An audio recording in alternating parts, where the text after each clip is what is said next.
आयोजक हैं, अपनी इच्छा से नेशन बिल्डिंग के लिए, विश्व को एक बेहतर विश्व बनाने के लिए जो ये मानक बना रहे हैं, उनको हम अप्रिशिएट करें, उनको एक सेलिब्रेशन की तरह मनाएं। हम लोग अपने देश में सांस्कृतिक तौर पर कितने ही पर्व मनाते हैं, दिवाली, होली, बट आप में से कितने लोग हैं जो मानक दिवस को भी उसी पर्व की तरह मनाते हैं? तो भारतीय मानक ब्यूरो साथियों, जो कि भारतवर्ष का राष्ट्रीय मानकीकरण निकाय है, उसने ये उत्तरदायित्व लिया है, क्योंकि उसे संवैधानिक व्यवस्था से भी एक उत्तरदायित्व दिया गया है कि आप मानक निर्धारण करें, आप अनुरूपता मूल्यांकन, जिसको हम सर्टिफिकेशन कहते हैं, वो करें, और इसके साथ उनका प्रमोशन भी करें, प्रचार प्रसार भी करें। तो ये एक माध्यम बनता है कि मानक की उपयोगिता हमारे जीवन में क्या है, उसको हम आज इस पर्व के तौर पर समझने की कोशिश करें। देखिए, भारतीय मानक ब्यूरो जो कि 1947 से ही मानकीकरण के क्षेत्र में कार्यरत है, जब भारतवर्ष आजाद हुआ उस समय सबसे बड़ा हमारे सामने उद्देश्य क्या था कि जो हमारा औद्योगिक विकास है उसको संगठित किया जाए, उसको सुचारू रूप से चलाया जा सके। तब यह निर्णय लिया गया कि भारतवर्ष में इंडियन स्टैंडर्ड्स इंस्टीट्यूट यानी कि ISI नाम से एक संस्था को बनाया जाए, जो कि हमारे देश में मानकों का निर्धारण करे और हमारे ट्रेड को फैसिलिटेट करे कि भाई वो अच्छी तरीके से काम कर पाए, अनफेयर ट्रेड प्रैक्टिसेस को हम ना उपजने दें। तो ये जो है कार्यभार भारतीय मानक ब्यूरो को दिया गया।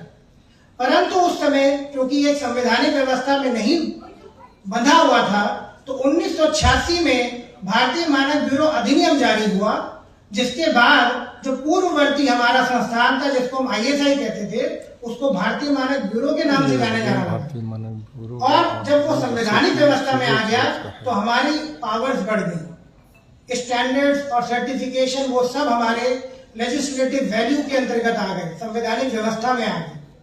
और तब एक मुहिम की तरह, मूवमेंट की तरह ये प्रयास किया गया कि जितने भी औद्योगिक इकाइयां हैं, चाहे वो सतह या फिर किसी रेगुलेशन के माध्यम से अगर वो हमारे साथ जुड़ना चाहती हैं तो जुड़ें। लेकिन समय उपरांत ये हमें महसूस भी हुआ, ये एहसास भी हुआ कि अभी भी हमारे देश में गैप था कि कई ऐसी औद्योगिक इकाइयां थी जो मानकों के अनुसार कार्य करने में असमर्थ महसूस कर रही थी। उनको एक ढांचागत व्यवस्था में लाने के लिए, संगठित करने के लिए बहुत बड़े प्रयास की जरूरत थी। तो 2016 में साथियों, भारतीय मानक ब्यूरो का जो रिवाइज्ड पुनरीक्षण हुआ, उसके बाद जो रिवाइज्ड एक्ट है, अधिनियम है, वो जारी हुआ। और उसके जारी होने के बाद भारतीय मानक ब्यूरो को संवैधानिकीकरण मिला। आप में से बहुत से लोग परिचित होंगे, हम एक इनेक्ट कर एक्ट के माध्यम से उसको लागू कर पाए और वो अब अनिवार्य है। तो ये सारी व्यवस्थाएं लाने की आवश्यकता का विषय है। सिडकुल, जो हमारी प्रदेश सरकार ने बहुत ही बड़े क्रांतिकारी जो परिवर्तन इस प्रदेश में किए, उसमें से एक ये था कि इंडस्ट्रियल जोन्स बनाए गए। और Rudrapur one of the biggest industrial zone है नॉर्थ इंडिया का, जहां पे बहुत बड़ी बड़ी कंपनीज हैं जो कंज्यूमर प्रोडक्ट्स बनाती हैं और कहीं ना कहीं चाहे वो भारतीय मानक से जुड़ी है, नहीं तो किसी ना किसी मानक से तो जुड़ी है। और ये इस बात को सत्यापित करता है, इस बात को समर्थन देता है कि यहाँ पर खासकर रुद्रपुर में जो इंडस्ट्रीज है, उसके निकटवर्ती जो इंडस्ट्रियल एरियाज हैं, चाहे सितारगंज के हैं, काशीपुर के हैं, हमारे औद्योगिक घराने मानकों के प्रति समर्पित हैं। वह चाहते हैं कि हमारा जो उत्पाद है वो गुणवत्ता के पैमाने पर खरा उतरे और उसकी जो मार्केट एक्सेप्टेबिलिटी है उससे कोई भी कॉम्प्रोमाइज ना हो। और यही बात हमें जोश भरती है, भारतीय मानक ब्यूरो जैसी संस्थान में जोश भरती है कि हम आपके साथ मिलकर ये महोत्सव मनाएं। साथियों, 14 अक्टूबर को वर्ल्ड स्टैंडर्ड्स डे मनाया जाता है। Basically that is an event which is not celebrated only in India, but it is celebrated globally. And why it is so?